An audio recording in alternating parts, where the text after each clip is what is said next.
is an Unspoiled Network podcast. This is Unspoiled, covering WestWorld, Season 1, Episode 2, Chestnut. In this episode, I don't know if there are dreams. Is this real? Is it memories? What's happening? What is real? Guys, welcome to Unspoiled.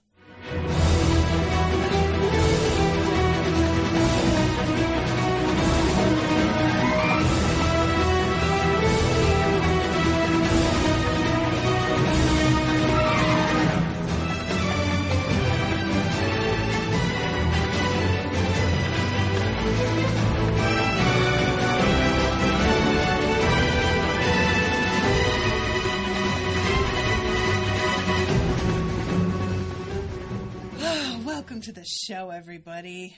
My name is Natasha. I'm Rashawn. And yeah, this episode was just like a bunch of mind fucks. It felt like. It was. It didn't feel like it. It was. It was not my imagination. Well, that's reassuring. There's something that you can latch on to.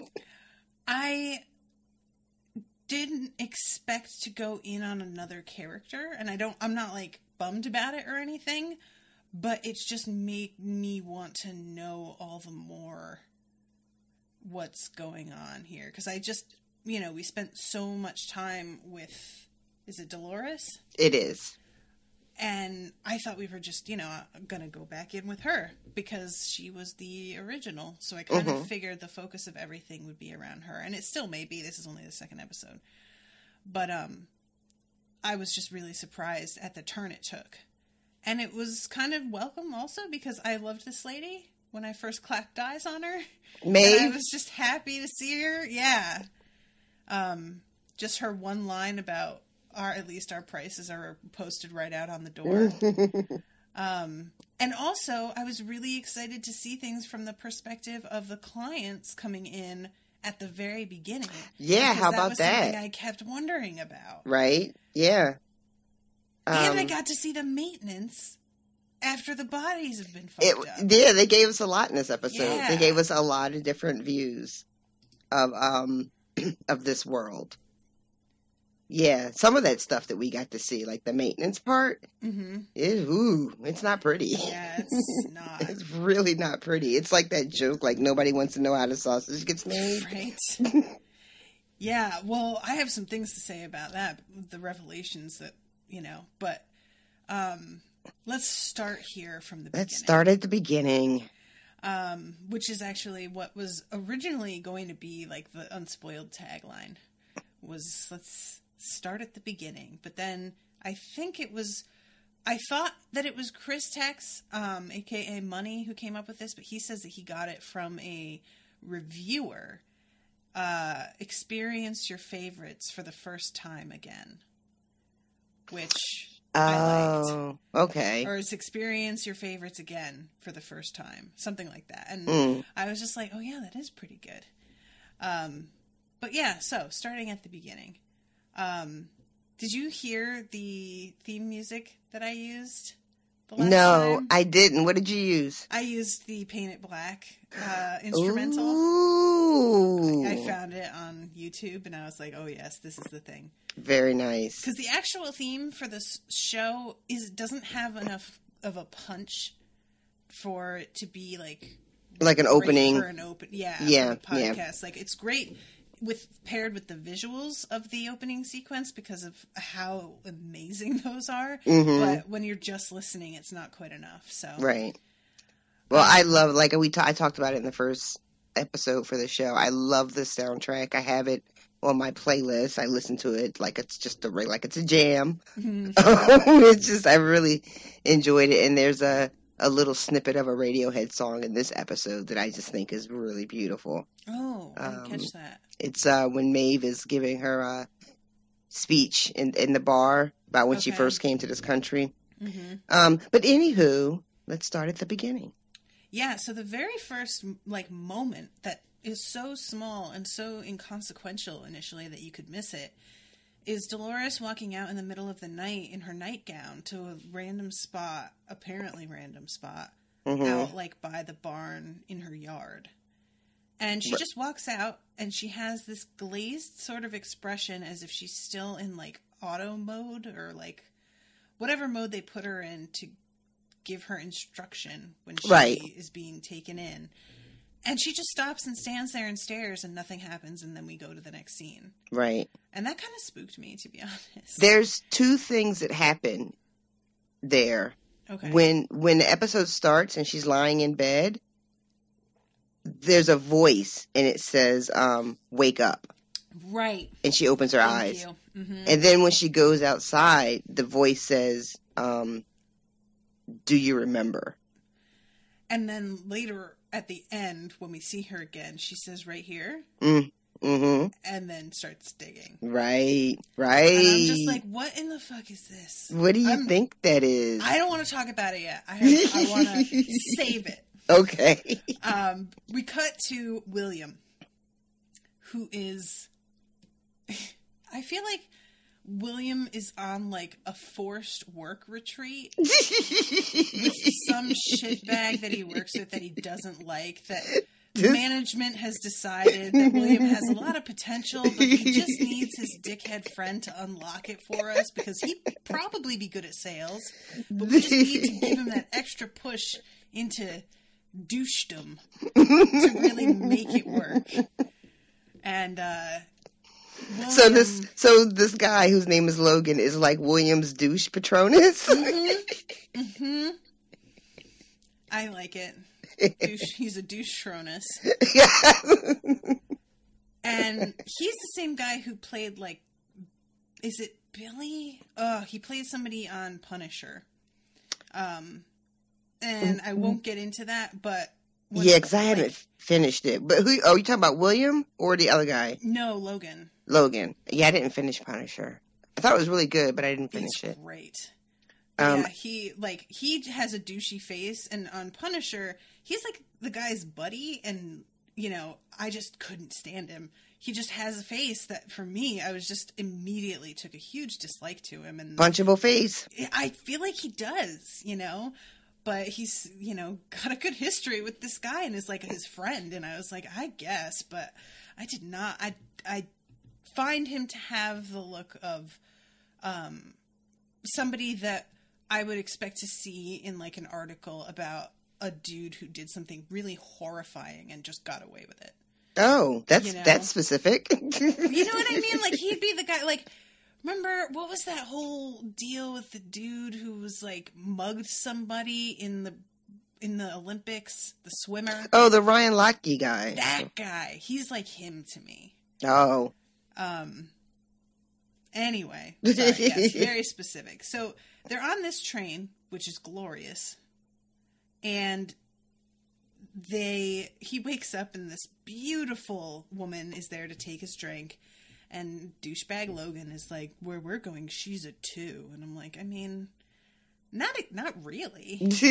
I mean, there are lots of beautiful women, don't get me wrong, but I don't feel like there's like anybody that's so much beyond how beautiful she is.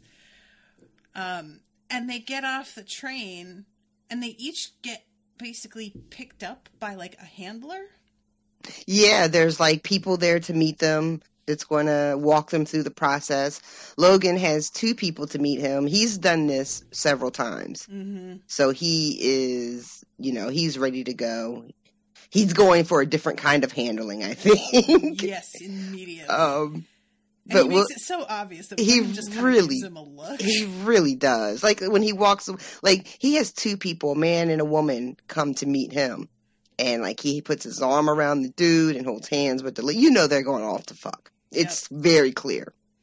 William is a little more reserved. He's a lot more reserved. Poor William. I just feel like he does not know how to be.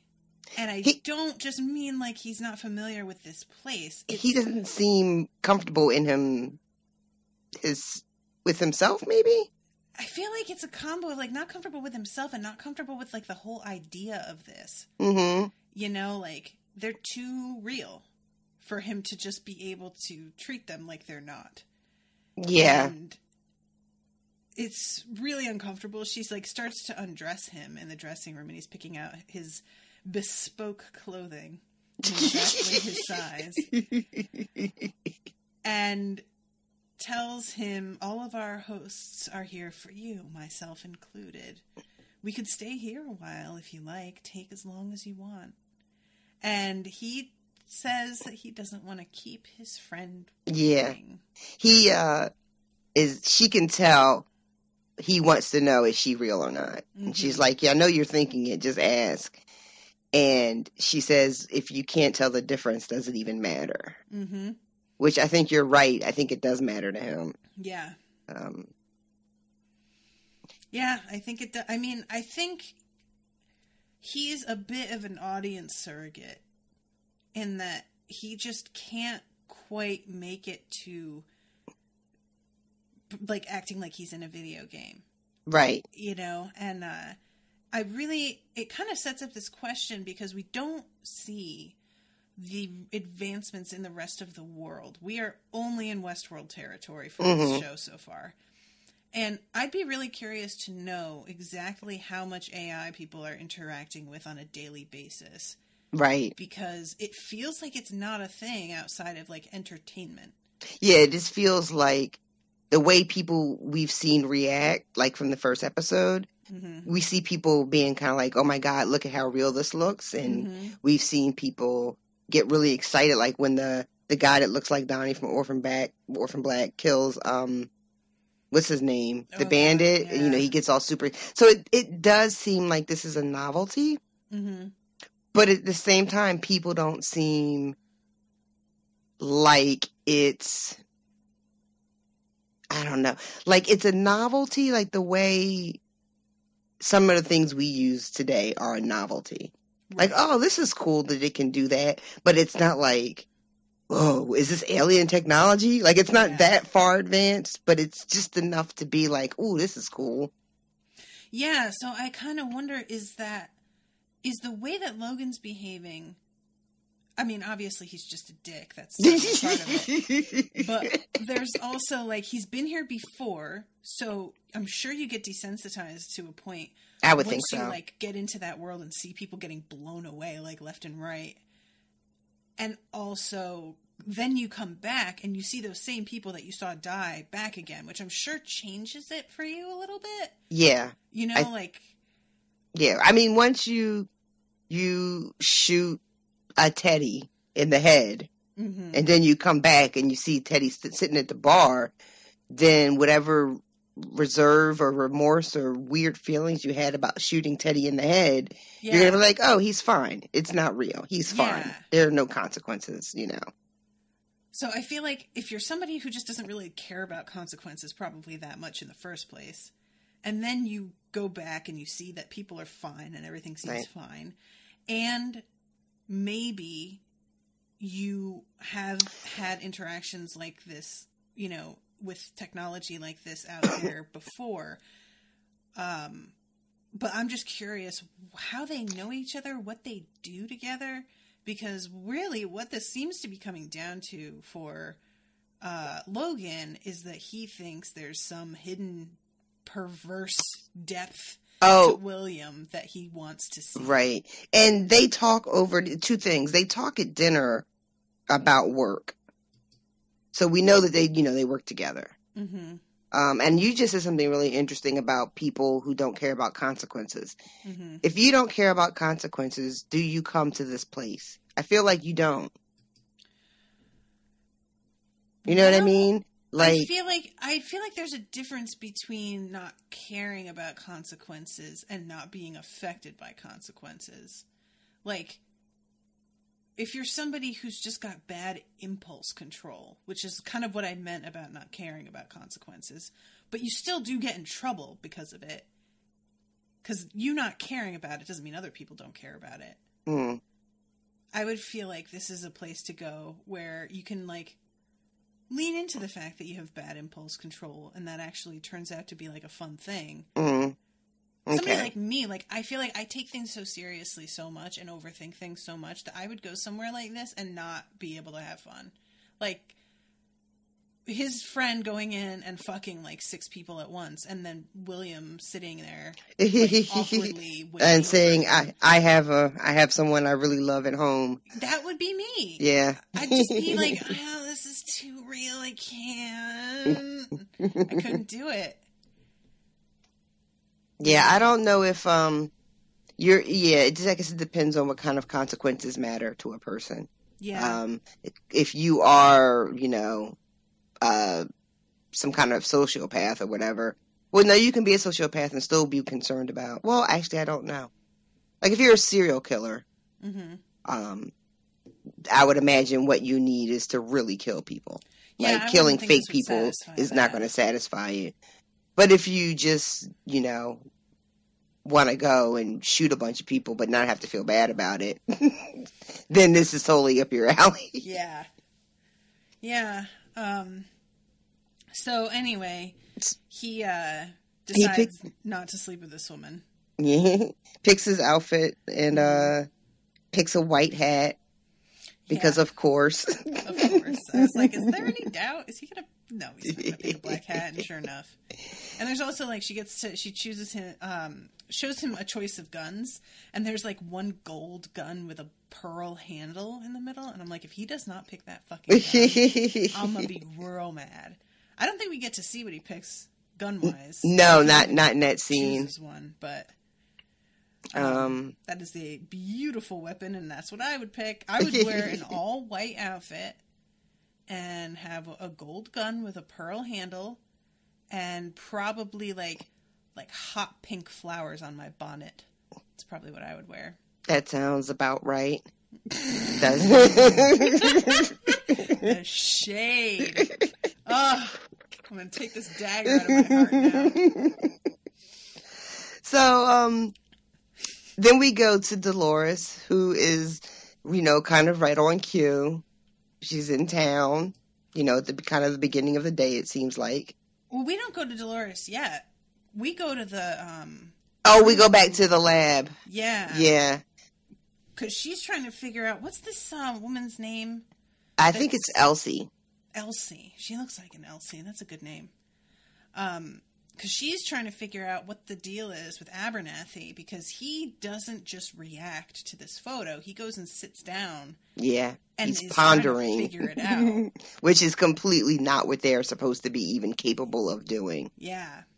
And Bernard kind of shuts that shit right down. Yeah. He tries to be like, well, we know where the problem came from, and he's kind of beyond reproach, so we just leave it. And she's like, whatever is going on with him could be kind of contagious. We don't know what the hell's happening here. Mm-hmm. Let me check them out. Let me check his daughter out. And he's like, she got checked out already. You just have to stop. That's a weird idea that what could be wrong with them could be contagious, because you think of it as being sort of an organic thing. Mm-hmm. But then you think about, we know that computers get viruses. Exactly. I don't know how the hosts are connected other than they all seem to be, connected to the mainframe, but what their connection is to each other. Mm-hmm.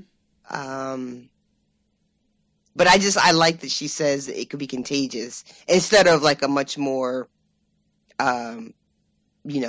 virus or malware, or like a phrase you would think of when you're talking about computers. Right. You know?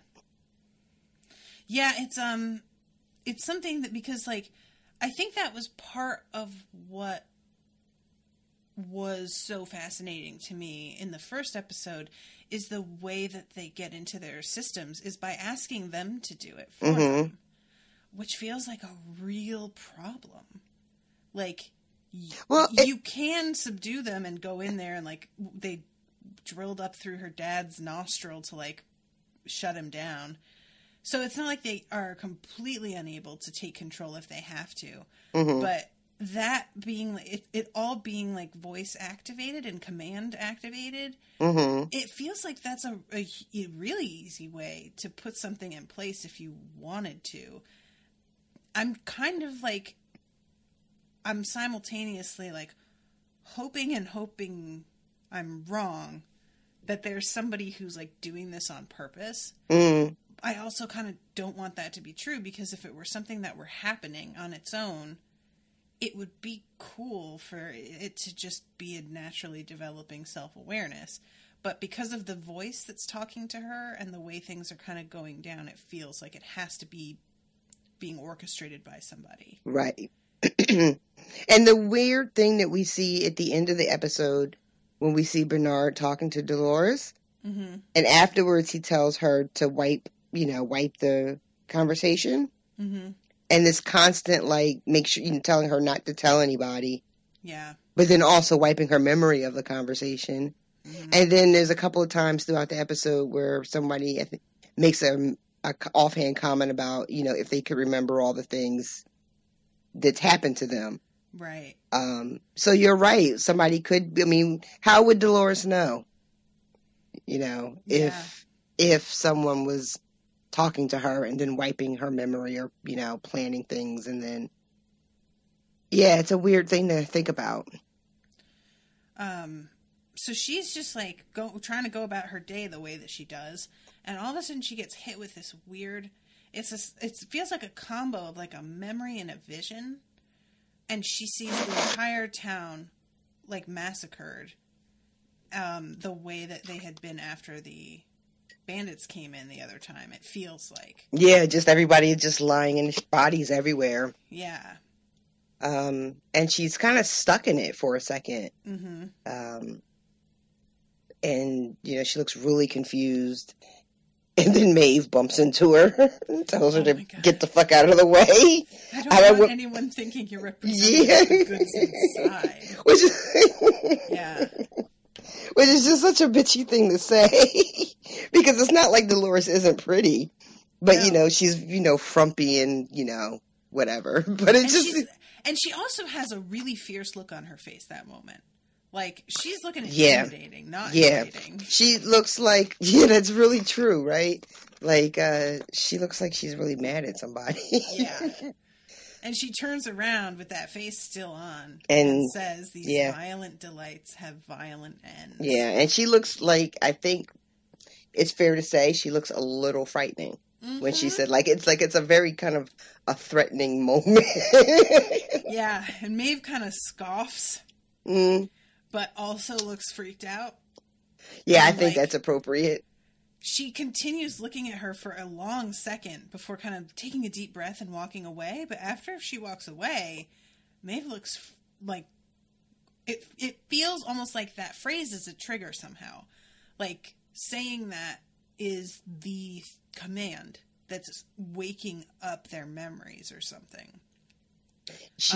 Maeve definitely looks, you're right, her face when she's walking away is... different. I don't know how else to say it. It's not the same face she had. Yeah, no. She had like a carefree, sardonic sort of expression that almost was a little smug. And it just, she looked like somebody who knew what the fuck was happening. Yeah, she was very much in her character of what she's supposed to be as this matron of this establishment, kind of world weary and kind of knows everything, is hip to everything. World weary is such a good word. It is. That's what I am. Combo of words, I guess. But, so, all right, we have the scene with him in the white hat. Yep. And then he goes into the bar for the first time. Yeah, it's pretty cool. He just goes through a set of doors and comes out on this train from the 1800s. I couldn't help but think of the Hogwarts ride. Right? Definitely. And I was a little confused at first because I thought he was in the town tavern, and I was like, but we saw them have to take a train, so that doesn't make sense. And then I realized after a second that it's like, and his friend comes in zipping his fly up as he walks in. Come on. We already knew you were going to fuck. You don't have to, just take it down a bit, sir. It's like he wants, it's like he's fucking high schooler who's like, I just want everybody to know that I fucked. That's exactly what it's like. You know, like, come on. He is that guy. He is exactly that guy. Yep. And William is the, like, long-suffering sort of friend of that guy who's not sure why they're friends. Yeah, it's an accidental thing. You know, but it helps him, it keeps him from getting shoved into his locker. So he tolerates the friendship. Yeah, that feels right. And he's telling him this place seduces everybody eventually.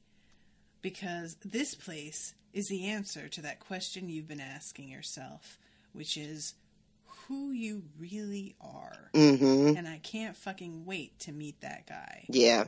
And I'm like, you can't because you think everybody's as much of an asshole as you are. And I sincerely hope that is not the conclusion that we draw by the end of this with this poor dude, because he doesn't need that. I wonder if that's true. I tend to think it is true. That people are much of an asshole in the end. Yeah. I kind of believe that about the world. Yeah, I mean, people constantly shock me with their capacity for stupidity and evil, so I think it's less of like a expect the worst from people and more of a one-on-one, I think you're secretly as awful as I am, that I find to be kind of like insulting, and also it's sort of this weird like selfish thing that he's doing where he's almost trying to prove that he's not so terrible because everybody could be terrible if they were all given the chance, so let's do that. It's like the Purge. You know, like take the rules away and then everybody is terrible. Yeah. I wonder about, because we don't know really anything about their relationship except that they seem like they work together. If what Logan is doing is really projecting, or if he honestly thinks he's seen something that leads him to suspect this about this guy. Mm-hmm. Yeah, have you seen there was some post somewhere about what if the Purge, but instead of like going and murdering and stealing and everything, we could all just start doing like building extensions on our houses that aren't zoned for the area, or like opened libraries, did like lots of productive shit that was usually like illegal or frowned on, and just made the world like a really great place for a day. It's like, that's almost more depressing. Yeah, I'm not really sure if that's supposed to make us feel good or not. Right? So we leave the train and we are with a hanging. Yeah. It's a good old fashioned hanging. And the man in black shows up and he has a little bit of a showdown with the lawman or whoever that guy is that's in charge of the hanging. Mm-hmm. And is like, I need this guy. Yep. And they're like, you can't have this guy. And he's, fuck if I can't have him. Yeah. And then they do it all off camera. He takes out everybody, but we don't get to see it. I love Ed Harris in this. Like, I hate him, but goddamn, he's good. He's really good in this. Oof. He is good. And the dude here, I was like, he stays so still while this is all happening. Mm-hmm. And I didn't realize until there's a shot from the back that he's standing perched on this like little, it looks like what you'd put a bird to stand on. Like this metal pipe that's in a T. Oh, and right. That's all he's balancing on with the rope around his neck. So like, if he like moves and loses his footing, he's just going to hang himself. And the poor dude has pissed his pants. Yeah. Just, the whole thing is very undignified. And the man in black just murders everybody and then tosses him the scalp of the dude. And it's the thing that I had tried to figure out what it looked like in the scalp. It turns out that it's like a tattoo kind of on the skin that's like the maze. Right. This guy is convinced it is. Right. It's the next level of this game. Mm-hmm. And he Then, so he saves the guy from the hanging, throws the scalp in his hand, and then doesn't take the rope off his neck, gets on his horse, and like rides away and drags him behind him. So rude, God. You're like, it's good that he saves him, but is it? But is it? Like, I feel like hanging would have been easier for this guy because then he watches his wife get blown away. Yeah. So, maybe you just want to die. Like, if I just, 20 minutes ago, I wouldn't have been having these problems. I'd have just been dead. And then it cuts to Maeve trying to pick up a John. Mm-hmm. What did you think of this? I found it surprising that she had to try so hard. Because I figured this was what people were here for. And she's stunning. Like, she's stunning. Yeah. But then you start to realize that there are lots of people here like William who are excited to be here, but also they feel like these women are real people and are still intimidated just as they would be in life. Yeah. They're also super repressed. Yeah, or like not into it for, all kinds of reasons. Yeah. And one of the things I loved is when she, and it comes up later, but the first thing that happens is they take her in and they up her aggression. Mm-hmm. And then later, when she goes back in for recall and Elsie sees her, she downs her aggression, but she ups her perception. Right. So it's like, it's not just about being an available, gorgeous woman there. It's also about knowing which people, to come on to, knowing how to put the pressure on, when to put the pressure on. Because some people will need to be coaxed into what the park has to offer. Some people will be like Logan and come in with dick swinging. But that's... Don't ever say that to me. But not everybody would be like that, and that makes perfect sense to me.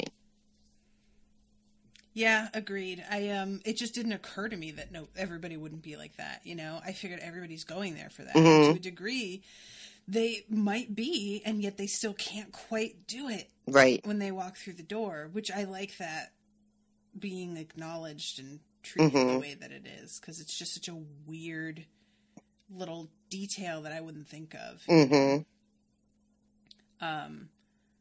So yeah, she's in the middle of this, like, speech that she gives all the time. Mm-hmm. And she kind of freezes up for a second and has this sort of flashback of it looks like a scalping.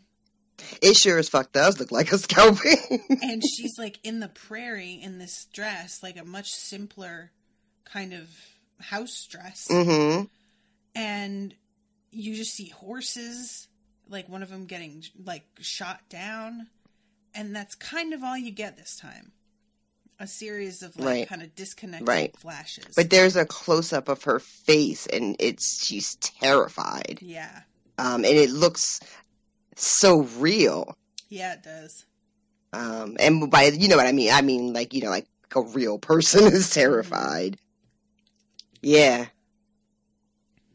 So now we have Dolores with the flashback. Mm-hmm.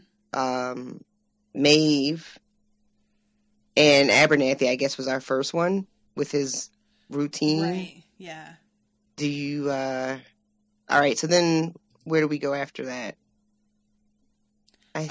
So after that, we go back to the lab, and it's Bernard and Ford. Okay. Yeah. He says, "There's something else bothering you, Bernard. I know how that head of yours works." And Bernard's saying the photograph alone couldn't have caused that damage.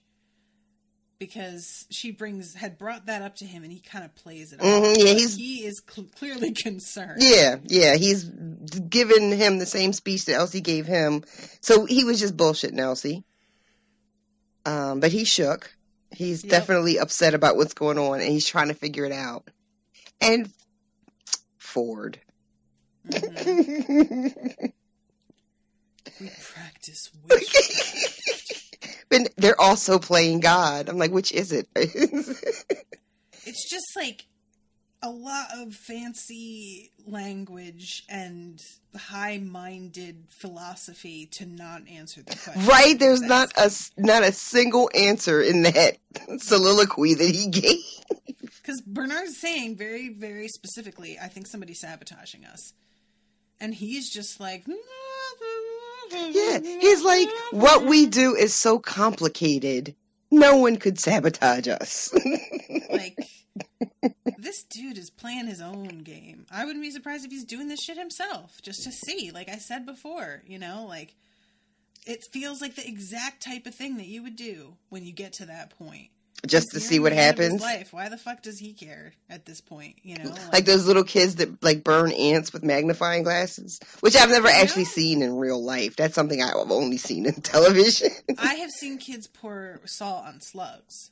Well, that's some shit you have to do, Natasha. You can't just have slugs out willy nilly. I could not do it. I felt bad for the slugs. Check, girl, please. They're wiggling around. You could practically hear them screaming. It's like the Cruciatus curse. I do not fuck around. I have done it several times. Yeah, no problem with that. Don't get me wrong, it sounds like slugs.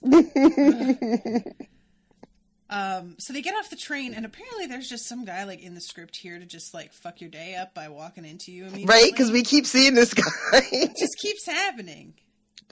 And Logan just yells, "Fuck you, Chris." Oh my God. Yeah, because William's all like, "Oh, sorry, excuse me." And he's like, "Dude, what are you doing?" Which is so, like, because there was some tweet where it was just like, men are tired of always having to be so careful about everything and blah, blah, blah. When have they ever been careful about everything? And some woman replied with the comment, "I apologize to mannequins when I bump into them." Oh, I've seen that. I've seen that tweet. And this is kind of how it feels like. Yeah, I would totally do this also. But Logan has probably been run into by that guy 6 times.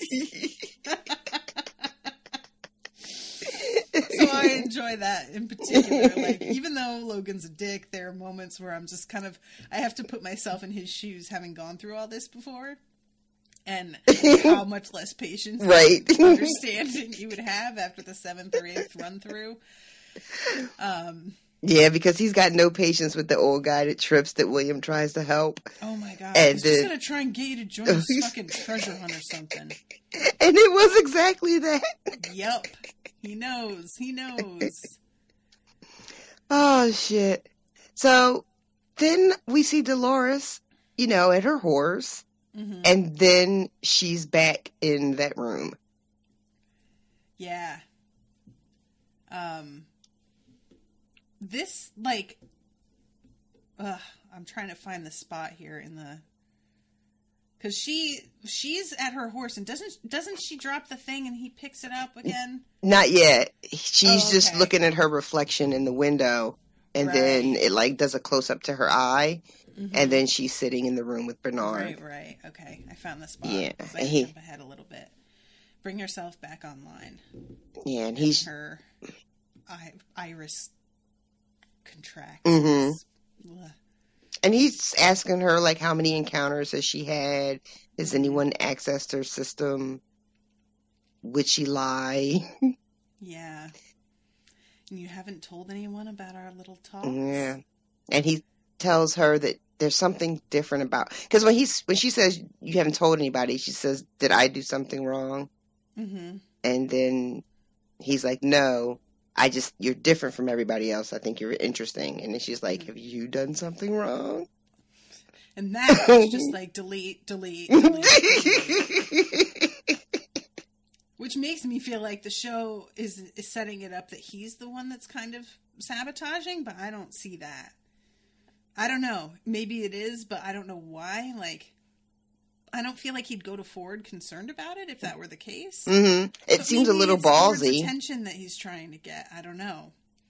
Maybe Maybe he has some weird vendetta. Maybe his son was killed by robots. Oh my God, stop And it. he has a vengeful streak now about robots. My poor son was turned into a robot. My mother was a robot. Maybe he was raised by robots. Now he feels like Would he's you one of stop?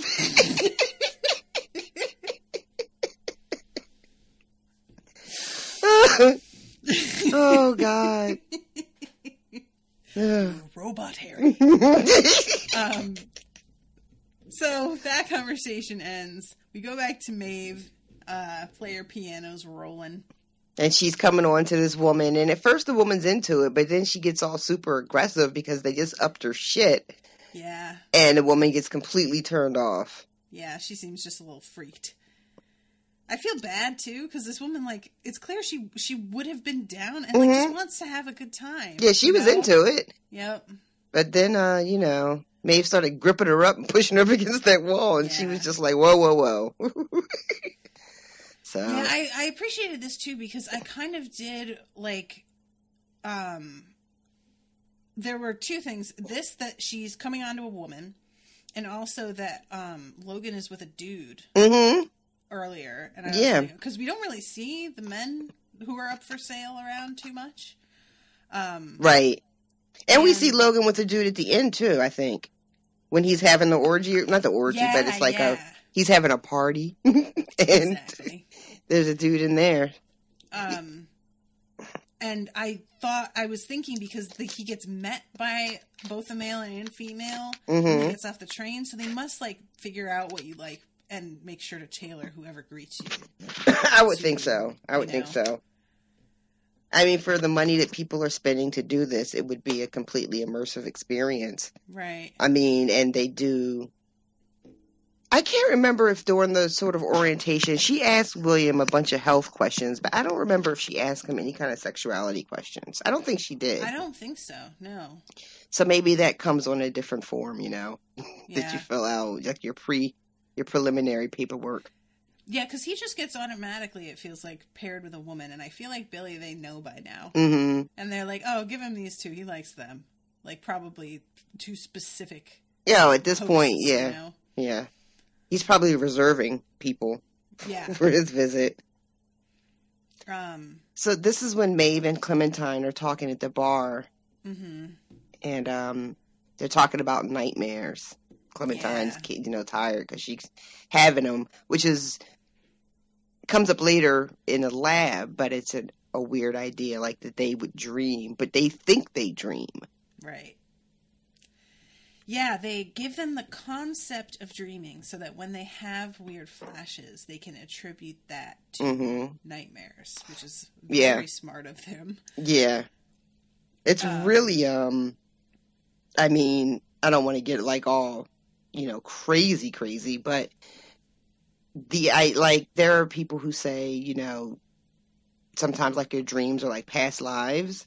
Mm-hmm. Like, what if that's really just what it is? Maybe it is. Oh, I hate it.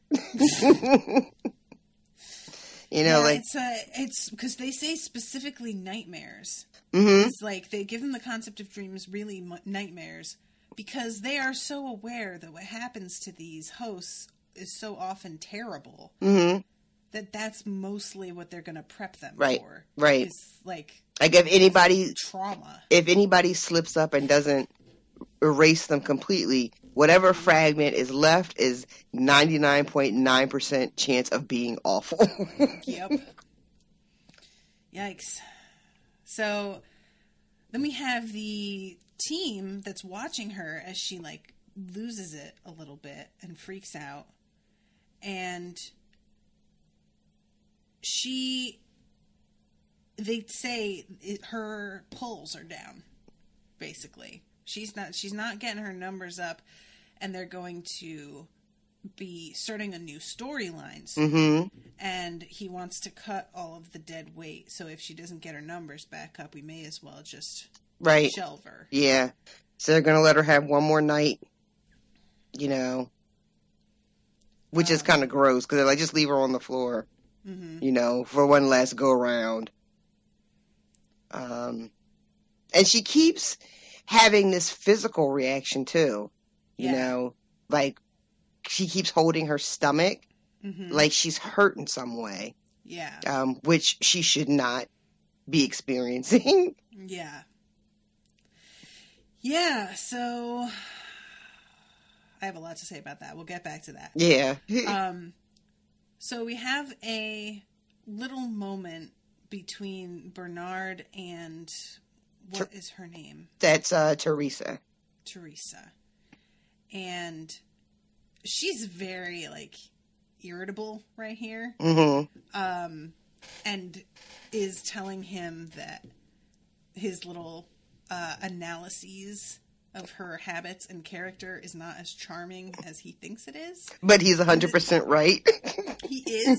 She doesn't say it's wrong. She's just like, it's not cute though. And he's like, well, I can see your meeting didn't go well then, by her snippy response. And we find out later that the two of them are totally fucking. How about that? I enjoyed that revelation. That's a good time. Because there was actually like no chemistry in their scenes. There's nothing that makes you think that that's where that's going to end up. Nope. But here they are. Yeah, I enjoy this little development. Like, it's not something that I care about. Like, it's not like I was shipping anybody, but it adds a nice little like layer of humanity to it, where people who work together hook up. Yeah, and we know that they are away from their families because in the first episode, that Sizemore guy refers to it as a campus. Right. So they're sort of insulated, So yeah, relationships would come up. And when we see them in bed, the dynamic is so different. Like, she seems so much more relaxed. She's so chill. It's like she's a different person. It does. She even looks like a different person. But before that happens, we see Logan and William at dinner. And the eye patch guy is there. Oh, my God. And William is like, Logan is like, don't make eye contact. Which I thought was funny because he only has one eye. Oh, my God. I didn't even think of that. You're the worst. So this guy, Logan, has to ruin their goddamn dinner by stabbing this dude in the hand, and he's so bored. He's so irritated and so bored. And what you said earlier. Just enjoy your dinner, guy. Disrespectful to the chef. He's just like, and before that happens, he takes his gun out because he says William is like trying to figure out who in the restaurant is real and who isn't. Right. And he's like, let's find out. Just whips the gun out. Ready to just blow some poor sap away. Well, because trying to enjoy their dinner. Like, if the guy is human, it's not going to get hurt. And if it's a robot, it doesn't really matter. Yeah, I guess so. Except to the person who was having dinner with that robot who maybe had plans for later. Then he just ruined their night. So he's like, I've worked up another appetite anyway. Yeah. A foursome. Where he gets slapped in the face, which is pretty fun. He seems very happy about it. Yeah, that's totally his deal. Yeah. And then William is sitting in the next room cleaning the blood off of his white hat. And Clementine comes in and tries to seduce him, and he's just like, I have somebody waiting for me. Sorry. I'm noble. Look at me.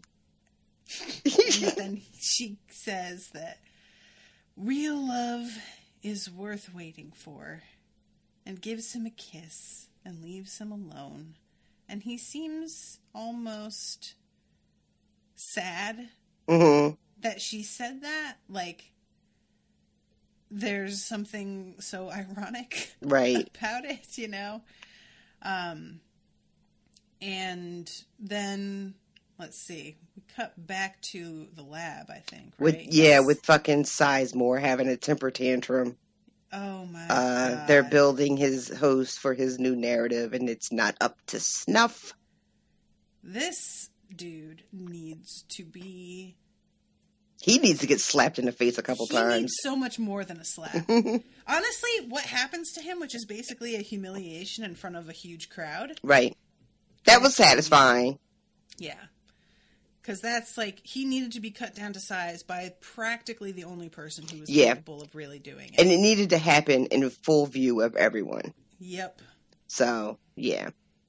And and in this scene when Teresa comes down to talk to him after his temper tantrum, and they're talking about his new narrative, and he's just really vying for Ford's position and constantly talking about how the old man's days are numbered, you know. So when Ford, you know, dresses him down at the end of the episode, it's so good. Because I don't know where he thinks he is, but this underestimating of Ford just seems to me to be shoddy thinking. Like, definitely. It's like he hasn't even met this guy. Like, how do you meet him and then still underestimate him to that degree? Yeah, it's really like, because the part of his complacency here is that Ford hasn't said no in 20 years. So feels like he's a shoo-in here because this has just never been an issue. And also, he thinks that the board would want new blood in there, like preparing to get rid of Ford. Yep. Which I would like a little bit more detail on why he thinks the board is so prepared to do that. Because he really does seem like he's been talking to somebody. You know what I mean? Right. Do you have any questions about, like, I remember wondering when I watched it the first time, what the deal was, because Ford is clearly the mastermind behind all this. But yet there's this other entity, the board, that has all this power. Yeah. This is part of why I am unclear about, like, who he is, or if he really is himself, or what. I feel like I don't know enough about the way that corporations work in terms of, like, you know, somebody can be the creator of something and then kind of get shunted, and that can happen. So I kind of assumed that was part of what was going on here, was that he sort of handed over everything to other people to run because he wanted to play. Okay. You know, was the vibe that I sort of was taking based on the way he's been reacting to everything. But I don't know that. I'm just guessing. I'm just thinking that's what. Anyway. So yeah, and he wants 50 new hosts, and she's like, lol, 20. Also, you haven't been approved yet, so of course I'm not going to say 50, you dummy. Yeah. He's doing a lot of, he doesn't know how to play his cards close to his chest at all, does he? Supremo white dude. Leaning in, like, so hard. His mediocrity. Right? Just, dude, chill. So then we cut to Ford, who is taking an elevator from, like, this weird, like, bowel system of that you can see, like, the spot where the train goes through and stuff. And he goes up into this, like, abandoned area in the desert and stops and, like, wiggles his foot on this spot that looks like there's a trapdoor hidden under the sand. And he's in the middle of checking this out, like he's trying to go down somewhere, which I'm going to say is a maze. And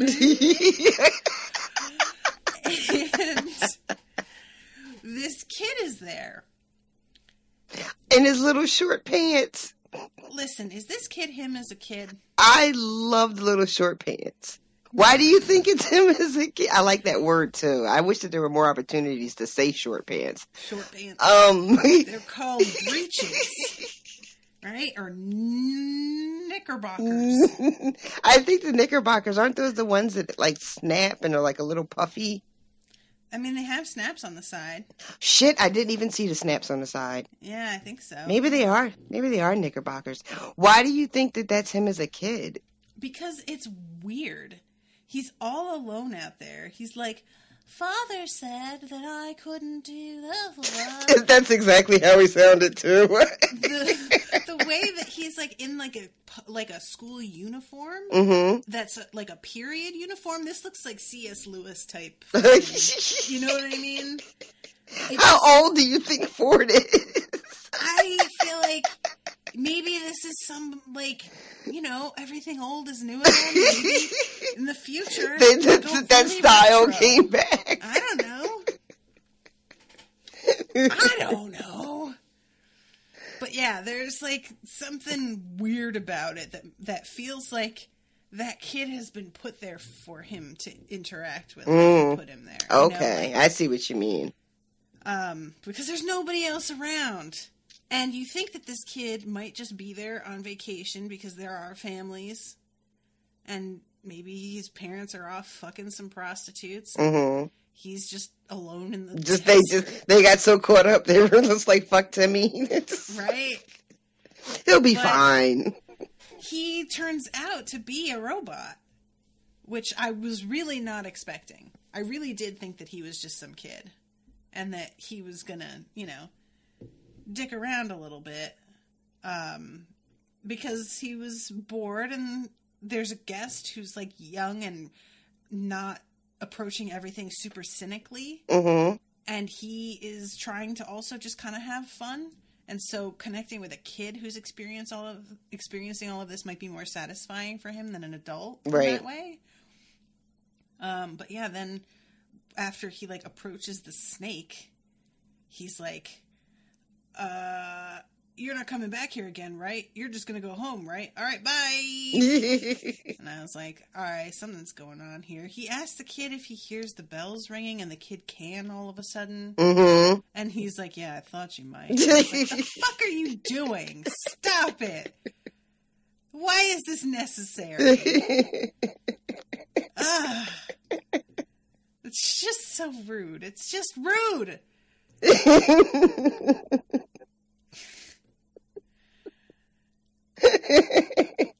I'm sorry.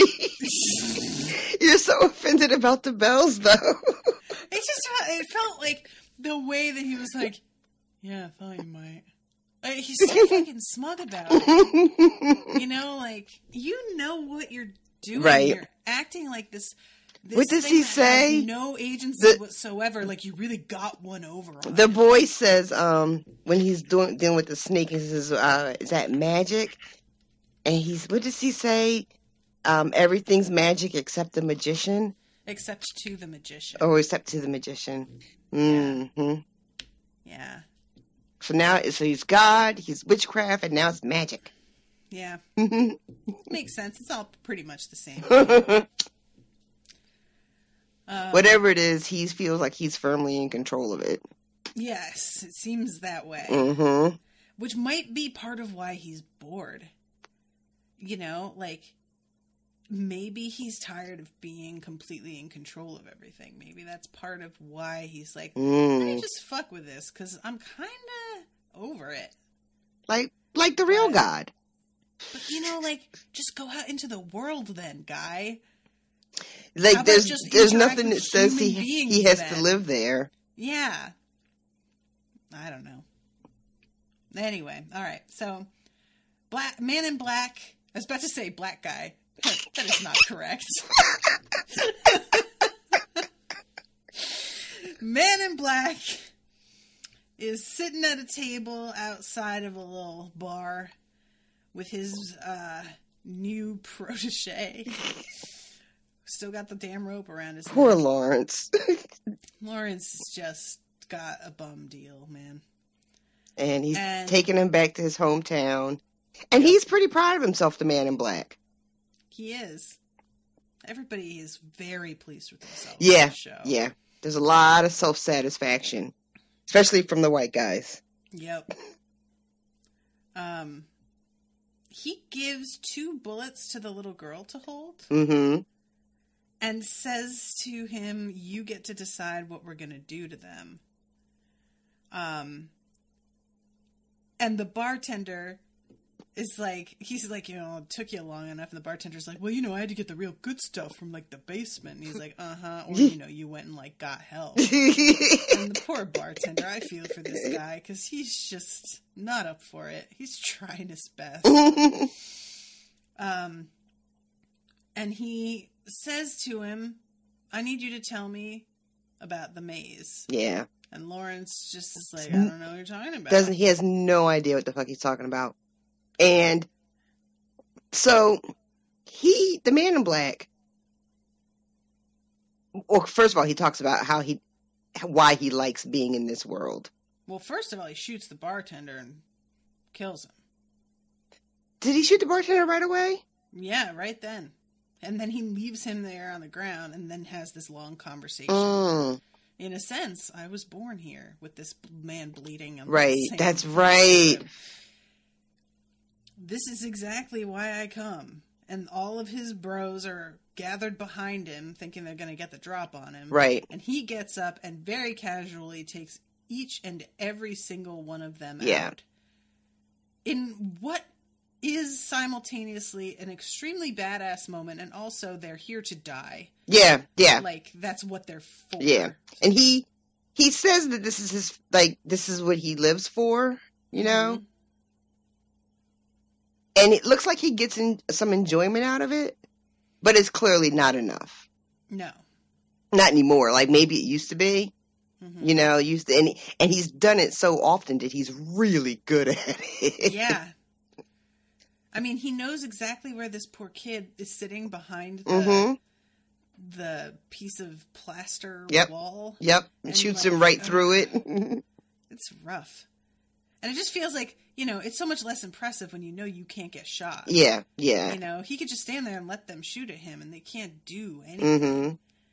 I like the thing, too, about the plaster wall, because I feel like someone who is new to the game would react to that rock as though it were real and wouldn't think to shoot through it. Yes. You know what definitely. I mean? Mm-hmm. Yeah, this feels like I'm not big on video games, but Owen loves video games, and he does a lot of watches of speed runs, which do you know what they are? I don't want to mansplain to you. I can sort of guess, but no, I'm not really familiar with it. It just sounds like how quickly you can get through a thing. Yeah, it's YouTube videos of people who are really familiar with a game flying through it to see how fast they can do it and still get like the extra points for certain things or hit the Easter egg for something. And a lot of times they'll be at conventions and people are doing the speed runs like versus each other or that kind of thing. Okay. So you can do them. And this reminded me very much of that. This is a guy who's played this level like 600 times. Yeah. And everybody's always standing in the same place, and everybody's always fighting with the same weapons, and everybody's always like worth the same number of points. It just needs to get through this part. And then wants to get back to the conversation, because that's the part that's different. Right. And he seems like he gets taken a little bit by surprise. But it's not serious. Like when the guy shoots at him and breaks the bottle, right, in his hand. Yeah, it's almost like, oh, that's new. Well, got to deal with that now. Right, and there's a momentary like, hey, and then immediately he's like irritated. Exactly, and it's hard. I wasn't sure if the irritation was in himself because he forgot in his excitement to have this conversation. I could see it being either one. Or if it was like something that was like a little bit off. But either way, he doesn't have time for this bullshit. No, he's got shit to do. And then we get down to what is really happening for him here. Right. Yeah, so he is prepared to shoot this guy's wife because it's always the wives. Mm-hmm. And Lawrence still don't know shit. So bang. Lawrence is useless here. His poor wife. And he's in the middle of watching her cry and saying how it's beautifully done, but you can see the cracks after a while. Mm-hmm. And you are at your most real when you're suffering. Yep. How about and I that? was like, this is some shit. Good God.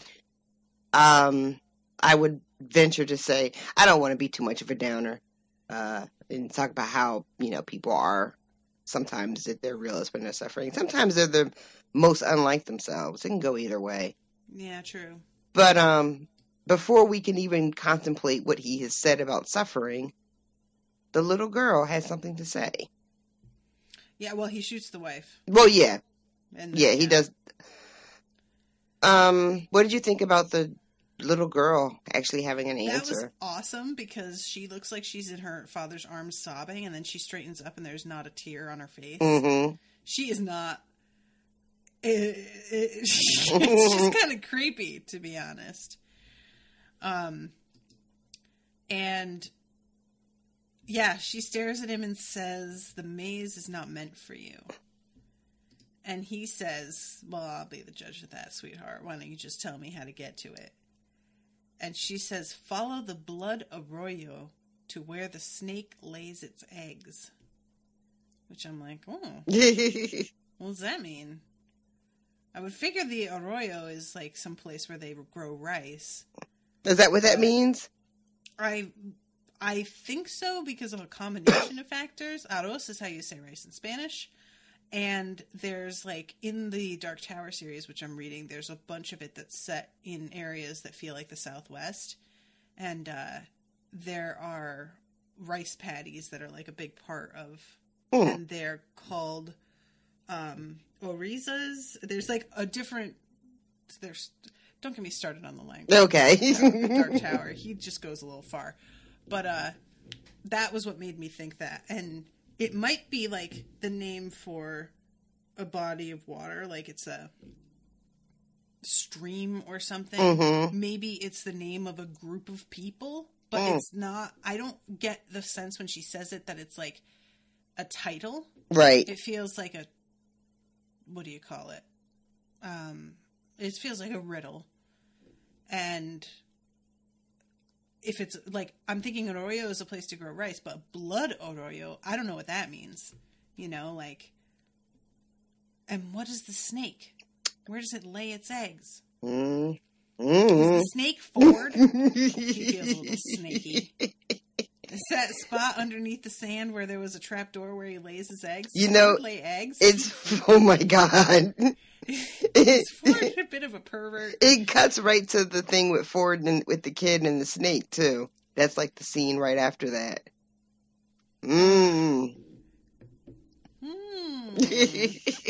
Now, like I think about is Ford laying eggs. That's a horrible image. Oh God, I can't get it out of my head. So then, after Lawrence then is like, "Well, just leave us alone now," and he's like, "Ha ha." Nope, he's coming with me. Yeah, he's still tied up behind the horse too. Yeah, which is just seems like a low blow. Really reminds me of The Good, the Bad, and the Ugly. When he gets dragged behind the horse for a long time. His lips are so chapped, it's so nasty. Ugh. Chapped lips are one of those things that, like, when it's done properly on television, I can't handle it. I'm just like, oh God, get them some chapstick and some water. Christ. So, yeah, then the scene with Ford and the little kid. Then the scene with Bernard and his lady friend boning down. And when they're afterwards and they're laying in bed, she asks them. Well, first she makes a joke about how the host never shut up, and he's explaining how they practice even when guests aren't around. Yeah, they're always trying to be more human, which is kind of creepy. Yeah, it is. It's a little unsettling, right? Can you imagine like walking through a house and everybody's alone in their rooms and they just like are mumbling to themselves and you can like hear it through the walls even though you know they're all alone. I mean, they could be trying to practice with each other. Well, yeah, they talk to each other. That's what he says. I like it better to think that they're just talking. They're just talking. Like, that's so much creepier. And she mentions that he never really talks about himself. But then it doesn't really. Then the scene is over. Yeah, it doesn't really go anywhere right then. And then we have the scene where they're doing the diagnostic on Maeve. Maeve, yeah. And this is Elsie's not even supposed to be doing this. No, she's not. She's going rogue. Like, they're saying they're going to decommission her, and she's like, no, they don't need to do that. I can just fix this. And she has these glasses on, and you see this code like scanning across it, and she's looking at her, which I thought was a really neat thing. Yeah. And this is when she bumps her emotional acuity and says that she is experiencing some physical discomfort in her abdomen. So we need to give her a full checkup. Yeah, next time she comes in, check everything out. These motherfucking robots got better healthcare than I do. I swear to God. You know what? I quit this show. I'm done. I don't know, though. I think they might need it more than you. Yeah, well, I don't know. Maybe. Listen, if I need to get MRSA, I'll get it. If that's what it takes.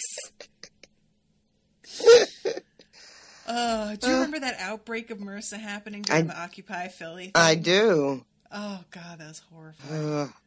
That was such a mess for a while there. Mm-hmm. That whole area. Oh, God. I used to have to walk down near there, and I would just be like, man, I'm on y'all's side, but you are not making me feel good about this. So she does all of these adjustments, and then we get to see her delivering her speech again. And I enjoy, like, her getting to do that in this new way. Every time she gets to deliver it, it's, like, a little bit different, which I think is great to watch. And this time, she's not trying to seduce him for herself. She's hooking him up with Clementine, which was also a neat thing. Yeah. Like, maybe sometimes seeing who the client needs, and you see that it is not you. Right, exactly.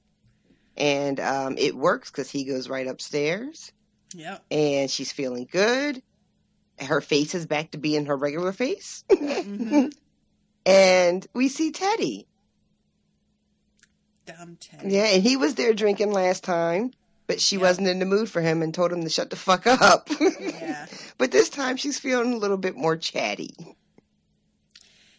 She says that she got off a train and some dude said her pussy could earn him $2 a day. And he'd give her 30%. How generous. 30 whole %. So they're in the middle of this like cute little conversation about the 7 deadly sins and indiscretions, and they cheers and they're about to take their drink, and his glass gets shot right out of his hand. Yep. And some dude just comes up and just like unloads into him for no fucking reason. No reason. Just because he could. Almost like Logan did at the restaurant. Yeah, very much so. Just like, I'm going to shoot this motherfucker because I can. I'm on vacation. That's what he says, too. Right? He says, now that's a fucking vacation. It is? Really? That's what makes it a vacation, is that you got to shoot a man for no reason? Okay. I guess. And Maeve just, like, wipes the blood off her arm, and she's looking. She seems supremely unconcerned. Right.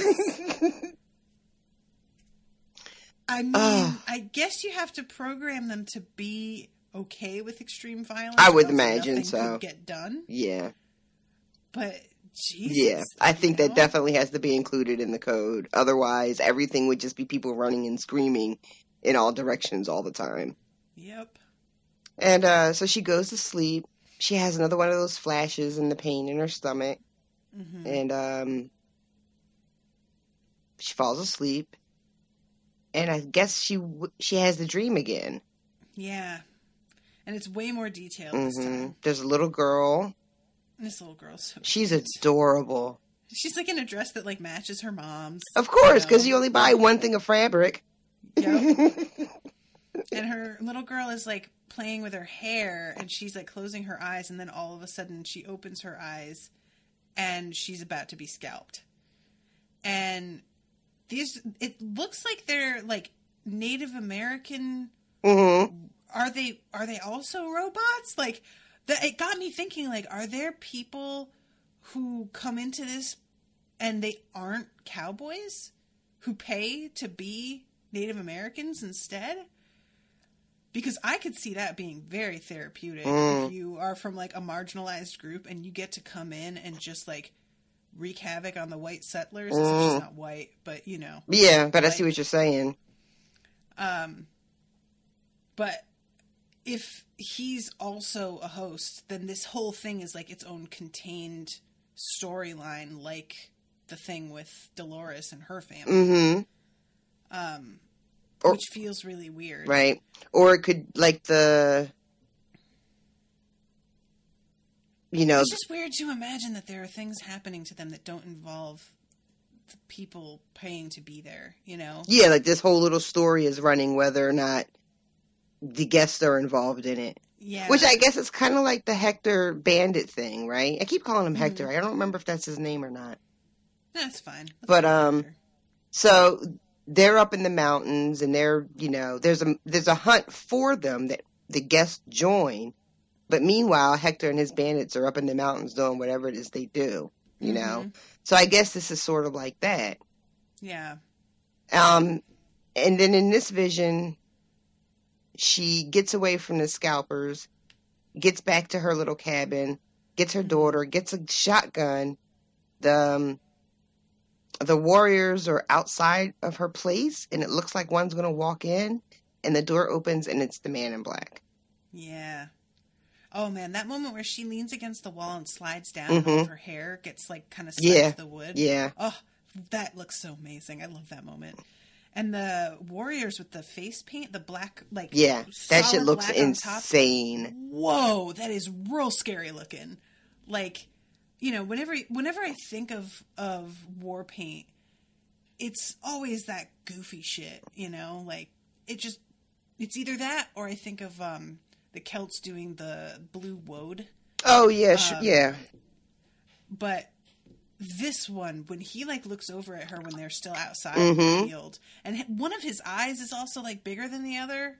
Like, I can't tell if it's that he's squinting with one eye or if that there's something going on, but his whole aspect is really frightening. And he's, like, chasing him, and I'm just, like, I got really tense here because... She could very easily die because she dies and comes back and dies and comes back. Right. And even if she did die, I know that she's fine now, but it's still like, oh, don't let it happen to her. And then this fucking guy shows up. Yeah. And it does. Like, conflating memories or what's happening? Right. Here? It's a weird thing because you're like kind of relieved that it wasn't the scalper coming to the door, but then you see him and you're like, oh, but this is not good either. No. And the way he's walking towards her is very menacing, and he's got a giant knife in his hand. Yeah, like the scalper, at least if she used the shotgun on him, I'm assuming it would actually work. This guy, and I know that he does scalp people, so I'm gonna say probably she's conflating two memories. One with Native Americans who are scalping, and then the dude who actually scalped her. Right. Because it seems like he's been looking for this maze, and maybe he's just been scalping people trying to find the thing that he knows is in somebody's head. Well, that's horrifying. Like, just going around, just cutting people's heads up until he gets it. I don't know, maybe. Maybe that's what he dragged, what's-her-face into the barn for, to cut her scalp off. Oh, my gosh. It doesn't really make sense to me that he would need to drag her anywhere. Like, he could just do it in the yard. And I don't know why he would do her instead of the other people. Like, what about her makes him think that she's the one who has it? I don't know. I'm just spitballing here. But yeah, he's walking towards her, and she doesn't even try to shoot him, I don't think. No, she does. She tries to shoot him like 3 times, and it just doesn't do anything. And then that's when she closes her eyes. Yeah. It seems like the moment where she realizes that shooting him won't work is when she's like, okay, you know what? I am done with this dream. That's too much. And it's hard to watch because he's spinning that knife and is like kind of smiling. And she's almost crying. She's so afraid and trying to reload the gun again. Right. And she has a cut on her forehead from where they started to scalp her. Mm-hmm. Like, ugh, I hate it. I hate it so much. But yeah, so she says 3, 2, 1 and wakes up because apparently you can put her into sleep mode, but they don't know she has a way of getting out of sleep mode. Apparently, y'all need double sleep mode. You need coma mode. That's what you need. So now she's in a new place, like to us. Mm-hmm. Like it feels like it's much more in the basement, and these guys don't seem as sophisticated as the people we've met. This is definitely like entry level work. Mm-hmm. Oh my God, they're talking about, because he says MRSA in her abdomen, these sick fucks not cleaning up. No wonder we have a fly problem. Yeah, right. I don't care for that. Yeah, that's dislike. As somebody who worked on a goat farm that had a fly problem, that was some of the nastiest shit I have. I would rather shovel their shit than deal with the swarms of flies that would cluster up in the barn when I was milking them. It was so horrifying. That sounds disgusting. And thinking about that around bodies, which can apparently get infected like ours can. Right? That's what I just was blown away by. She can get MRSA? What? So apparently, when I say that they've got like blood and like muscles and tissue, no, they really do. They have muscles and blood and tissue. It's actual muscles and blood and tissue that just they've learned to manufacture and repair. Mm-hmm. And that is so much worse because it means that everything they're feeling to the exact extent that we would be feeling. That's what it seems like. Which is the worst thing I've ever heard. And that means when she wakes up here and her abdomen is sliced the fuck open, it feels just as it would feel if ours was. Yeah, she wakes up. These guys are arguing about washing hands, the practice of it. Soap is mechanical. Bubbles, the little bubbles. If you're not getting the little bubbles, you're not doing shit.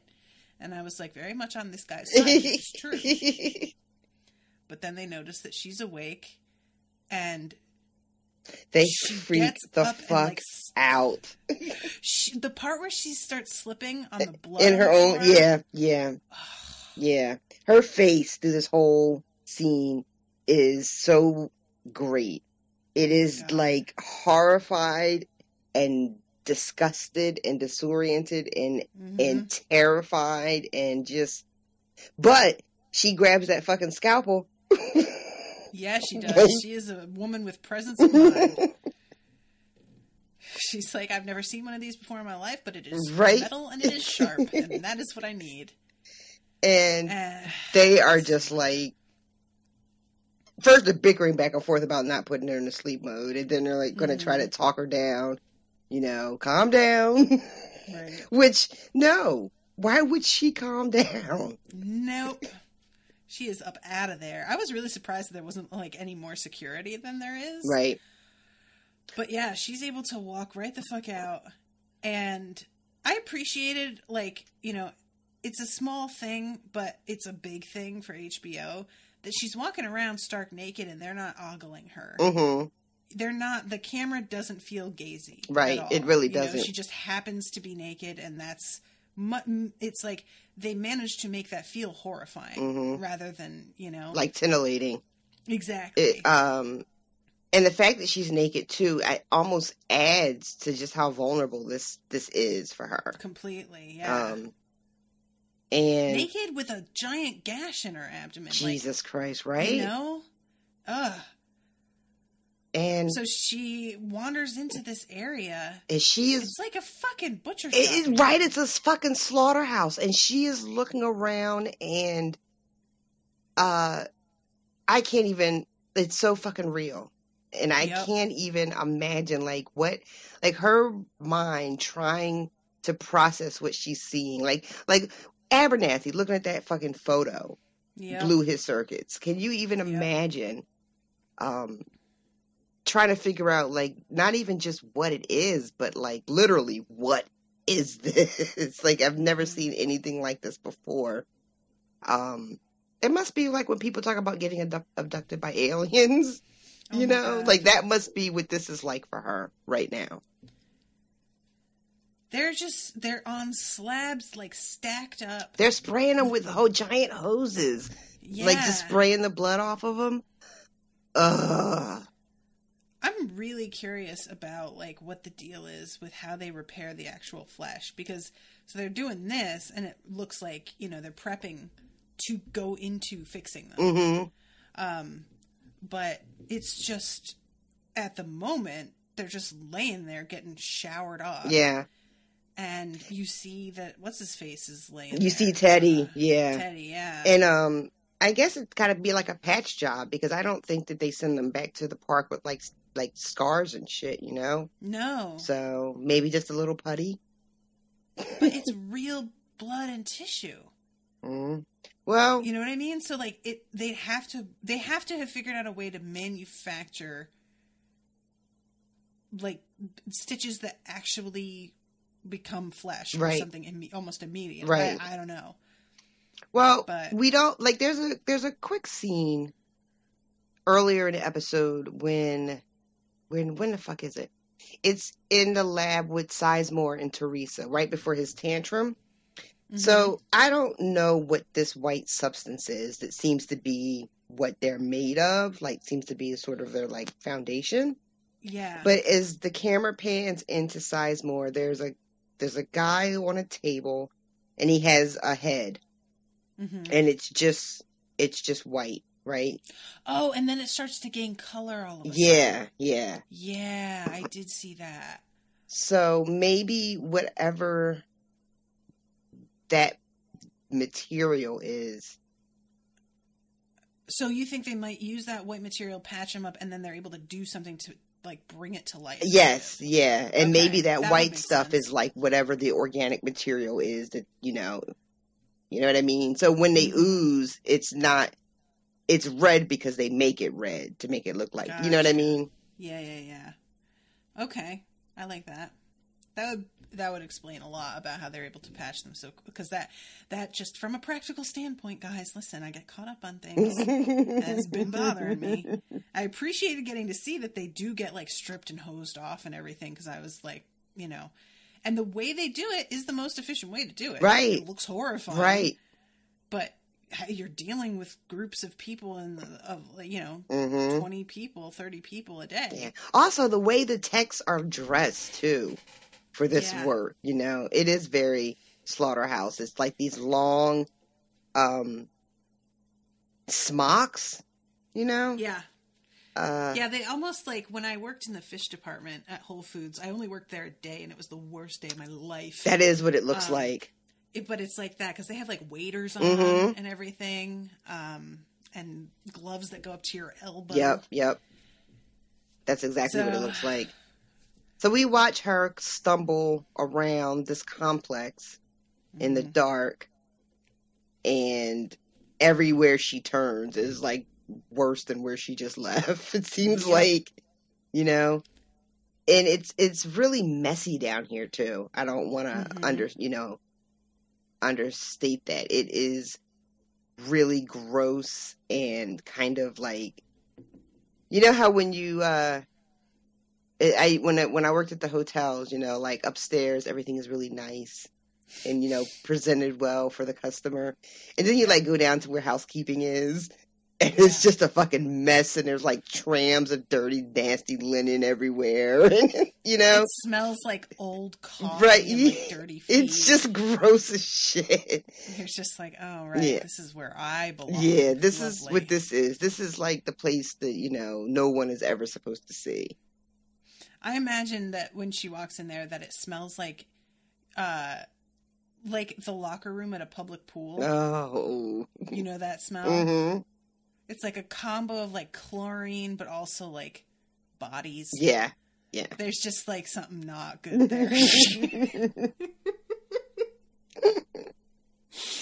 Oh God. So they finally catch up to her, and I would say sedate her, but that doesn't seem right. But they do something to her neck, almost like an injection.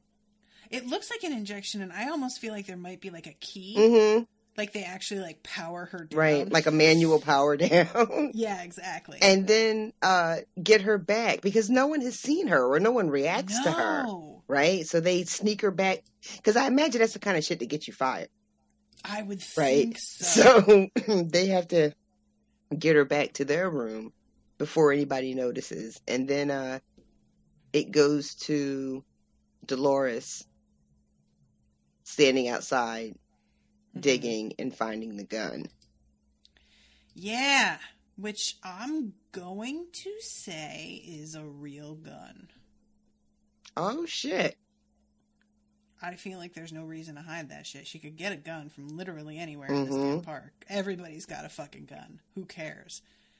So, the only thing that makes sense is that somebody is smuggling her a real gun. Sabotage. She's about to shoot some tourist, and shit's about to go down. Which I am frankly here for. Yeah, these people deserve to be shot. They do. I'll be very sad if they shoot William, because this poor sap doesn't seem to know what the hell's going on here.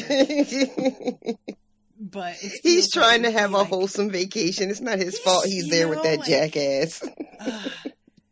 I really feel like, you know what it feels like? Is that William, like, isn't actually in a relationship. Like, he got dumped really badly, or maybe his partner died or something, and he's been so down, and this dude is like, you need to get back out there, man. I got just the thing. And he's, like, mourning his dead wife, and this guy just doesn't want to hear it, you know? But I could see them being like, hey, I'm going to fuck with you and have her kill the one tourist who doesn't seem horrible. Something. I feel like if it's somebody trying to sabotage the whole thing, you want her to kill somebody that's really gonna cause a problem. Are there any young white blonde girls? Just her. That comes with like I feel like, but no, I mean like guests. You know, families with like a small child. Oh, because that's who she needs. Somebody to cause an outrage. Really get attention. Yeah. She is some 30-year-old dude, I guess, but it wouldn't really be the same. But yeah, we come from that to him catching the end of the presentation that what's his face is doing. When does the part? Somebody in this episode tells us that it might be in the scene coming up that the park, the way the park is set up, the middle of the town is they don't say safest, but is the safest. Oh, it's the host that greets him coming off the train. And then as you go out, the further out you get, the more. Yeah, because she's asking him about like if he's scared of things, and he's like, I thought you couldn't get hurt here, and she says just the right amount.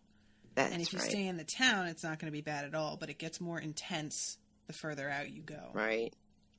That's an interesting little add-on to the way the park works too. Yeah, definitely. It's kind of what I figured was true, but I appreciate them really saying it for me explicitly. So yeah, then we get Dickhead being cut down to size, giving his presentation, and the boss being like, "You're acting like people want to know who they are. People know who they are. That's not what this is about." Like they say that. But it really is about thinking that you've found something that nobody else has found. And I'm like, well, go talk to the man in black. Because he apparently agrees the fuck out of that.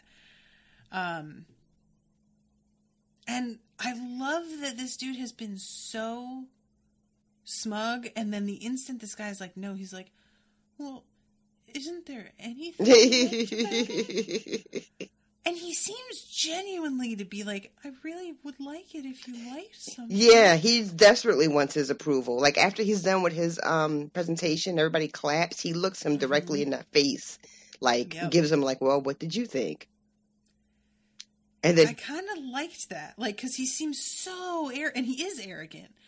But this guy that he keeps acting like he wants to replace, it's like, that he still holds some very real power Yeah. over you. And he still wants his respect too. Yeah. He wants this guy that is the best at this thing to tell him that he's good. Mm-hmm. Which, I think is pretty common. I don't know what you mean. I don't want approval from anybody. Or everybody. Maybe. So, after he's like, didn't you like anything? He's like, what size are those boots? Because, that's just cold-blooded. And when he's giving his speech about how they come back because they think they found something, it cuts to William looking at Dolores, and that's when she drops the can. Yeah. So, and he nods and taps his hat, and she's looking at him as if she really expected something more to happen here. I kind of liked that. Like, this is the part of the program where dudes usually come into the picture, and she's just like, well, here you are. Right on cue. So now what? And he just leaves. He does. He just walks away because Mr. Logan calls him over. So then we go over to Ford leading Bernard out into the desert and says the board might wearing not his like new boots. This. What's that? Wearing his new boots, right? His new boots. That's true. That is true. And he says they've wanted a new storyline. And I don't know about this one, but we'll see. And he leads him to this, what looks like a church spire sticking up out of the ground. Right. Like there's a buried city. Yeah, because you figure how tall a church is and then the spire on top of it. And the ground is all the way up, halfway up the spire. So it's like an undertown. Oh, yeah. So yeah, that's a pretty fun ending. So, thoughts? Thoughts. I got too many. Too many There's thoughts? not enough for me to go on here, but I'm really, I don't know. I think I've said everything that I was thinking. I'm loving that fly problem thing. It's just such a creepy thing, and also the fact that the flies were so, significant symbolically in the first episode that it feels like it's almost like they're hinting that the flies are like the consciousness a little bit, or like the infection or something, and there's more and more of them, that it's been a problem, and that the problem is has been under the surface, but it's slowly starting to come up and out. Yeah, it's starting to get out of control now. So yeah, and I think I said that I thought maybe the flies were transmitting the virus, which might still be true. They're called bugs for a reason, people. There's a bug in the program. Ooh, I saw what you did. I think my phone's been bugged. I see what you did there. There's all kinds of things. I'm a genius. I solved that shit. 2 episodes in. I'm going to feel like such a moron. I bet, next episode, I'm going to be, hanging my head. Forget everything I said. But yeah, I'm curious, too, about what's going on, because, we have, Dolores' dad got taken out of commission and replaced with some other dude. And she's doing this thing. She's having her own weird experiences. And I'm really wondering if he notices, if her other dad's gonna have something happen, and they're gonna start to realize that Dolores is the common she's thread. like fucking Nora. She's the lens. Oh my god, yes. And I also wonder, is this exposure that Maeve had gonna stick with her somehow? Because either somebody is not wiping them properly, Someone is sabotaging them and letting them access their memories. Someone is giving them back memories that have been wiped somehow, that got stored somewhere, like the cloud. The cloud. Or somebody is fucked with their programming, and when they're asked to wipe, they don't. There's so many ways that this could be going wrong.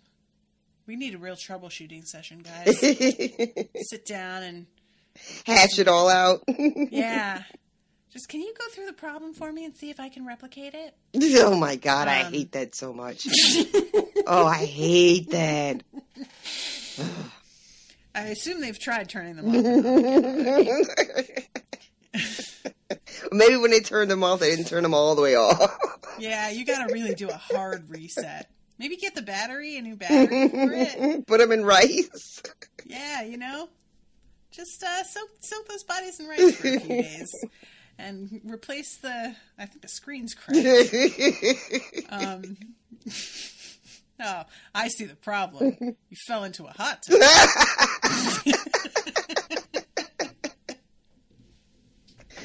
It's a little inside joke for those who listen to the Harry Potter podcast.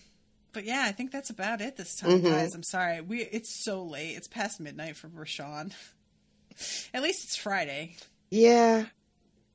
Yeah. Her fate. Yeah, it's fine. I'm not withering. I swear. That is exactly what I'm doing too. I am withering. I'm so sleepy. I can't even stand it. Oh my God. Yeah, I'm going to go ahead and wrap this up, and I'll do announcements and whatnot next time. Oh, bless you. But thank you so much, everybody, for listening. Make sure to leave a review on iTunes if you get the chance. A good one. Yeah, leave Be a good more one. specific. I'm getting some snotty ones lately. Real mean. Everybody hates me and loves Rashawn. What the fuck? Somebody out there has to love me best. But yeah, you can find us on Facebook.com/UnspoiledPod, Twitter @UnspoiledShow, Instagram @UnspoiledPodcast, and you can email us at unspoiledpodcast@gmail.com. That's it. That's it. All right, everybody. Thanks again for listening, and we'll see you next week with a new episode. Toodaloo, motherfuckers. Bye, guys.